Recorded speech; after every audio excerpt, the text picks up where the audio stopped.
మునక్కాయ కర్రీ తయారు చేసుకోవడానికి కావాల్సిన పదార్థాలు చూస్తున్నారు కదండి.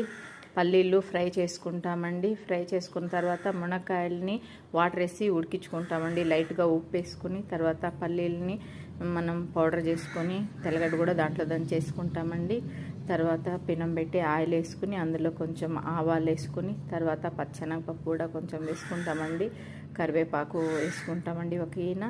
తర్వాత కొంచెం మనం ఆనియన్స్ కోసి పెట్టుకున్నాం కదండి, ఆ ఆనియన్స్ వేసి ఫ్రై చేసుకుంటామండి. ఫ్రై చేసుకున్న తర్వాత కారము పసుపు చల్లుకొని దాన్ని కొంచెం నూనెలో అట్లా వేయించి మనం మునక్కాయలని తీసిన రసాన్ని కూడా దాంట్లో వేసి ఈ ఉడికించుకోవాలండి. మునక్కాయలు కూడా వేసి ఇప్పుడు కారం బాగా పడుతుంది.